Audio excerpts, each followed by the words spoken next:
नमस्कार, मैं आपका अपना पसंदीदा पत्रकार शुभम शुक्ला।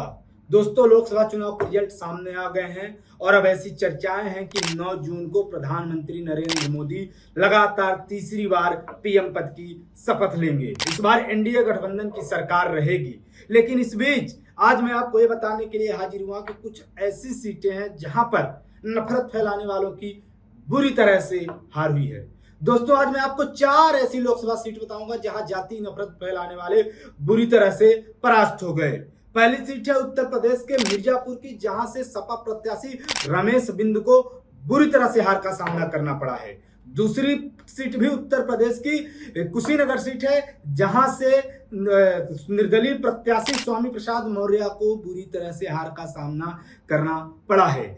तीसरी सीट बिहार की वैशाली है, जहां से शंभू पटेल बुरी तरह से चुनाव हार गए हैं। और चौथी सीट है बिहार की ही मुंगेर, जहां से अशोक महतो की पत्नी को भी बुरी तरह से हार का सामना करना पड़ा है। ये प्रत्याशी ऐसे हैं जो जातीय नफरत फैलाने का काम कर रहे थे और ये पूरे चुनाव को अगड़ा बनाम पिछड़ा बनाकर जाति समीकरण साधने के लिए समाज में नफरत घोलने का प्रयास कर रहे थे। आइए अब आपको विस्तार से बताता हूं। मैंने पहला नाम आपके सामने लिया था उत्तर प्रदेश के मिर्जापुर का, जहां से रमेश बिंद को बुरी तरह से हार का सामना करना पड़ा है।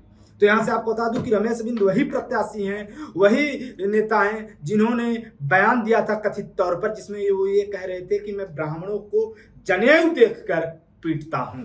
ऐसे होलई जनेउआ पहने बा की नहीं, रोज कर एक तरफ पिंड पिटाई शुरू कर देते हैं। ऐसे नहीं, वहां मिर्जापुर में वो सब कांपते हैं रमेश बिंद के नाम पे। अगर एक बिंद को पीटते हैं तो कम से कम सैकड़ों ब्राह्मण को पिटवाते हैं। तब अब रमेश बिंद को मिर्जापुर की जनता ने भगा दिया है। रमेश बिंद को अपना दल की प्रत्याशी अनुप्रिया पटेल ने लगभग 37,810 वोटों से हरा दिया है।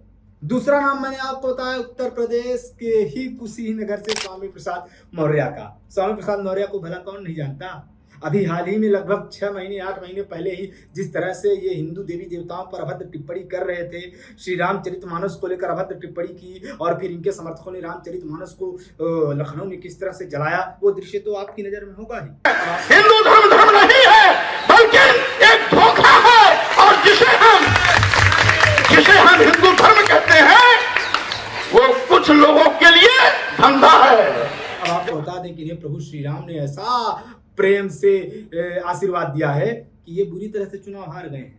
कुशीनगर से इनकी जमानत जब्त हो गई है। और मजे की बात ये कि स्वामी प्रसाद मौर्य ब्राह्मणों के खिलाफ नफरत फैलाने के लिए जिस 3% का सिगुफा छोड़ते थे और ये कहा करते थे कि ये 3% है, 3% है, 3% है, तो उसी 3% वाले ने इनको चुनाव हरा दिया है। कुशीनगर से ये चौथे नंबर पर है स्वामी प्रसाद मौर्य और इन्हें मात्र 36,000 वोट मिले हैं। और यहाँ से भाजपा प्रत्याशी विजय कुमार दुबे ने जीत दर्ज की है। अब तीसरी सीट शंभू पटेल, बिहार के वैशाली। शंभू पटेल को आप सब जानते ही हैं कि नेशनल दस्तक चैनल चलाते हैं और किस तरह से यूट्यूब पर ये जहर उगलने का काम करते हैं, समाज को जातियों में बांटने का काम करते हैं, जाति नफरत फैलाने का काम करते हैं। और ये जब चुनाव लड़ रहे थे बीएसपी से, तो इनका ये नारा था कि अब इस बार पिछड़ा सरकार, इस बार हमारी सरकार, और ये एक समाज विशेष के खिलाफ काफी नफरत फैला रहे थे। लेकिन वैशाली की जनता ने इस नफरत की राजनीति को इतनी बुरी तरह से नकार दिया है, इतनी बुरी तरह से नकार दिया है कि शंभू सिंह की भी जमानत जब्त हो गई है। वैशाली से शंभू सिंह को मात्र जो वोट मिले हैं वो 21,436। इतना वोट तो कोई भी व्यक्ति निर्दलीय लड़कर पा सकता है अगर वो सामाजिक समरसता की बात करे, लोगों को जोड़ने की बात करे।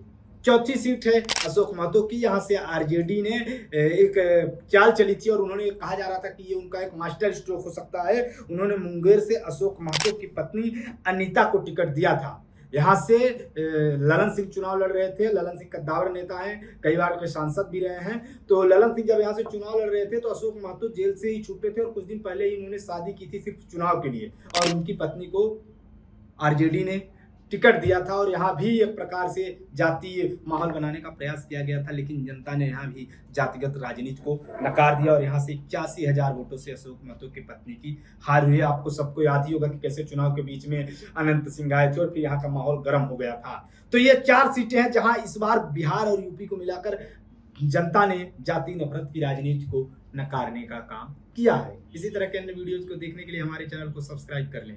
धन्यवाद।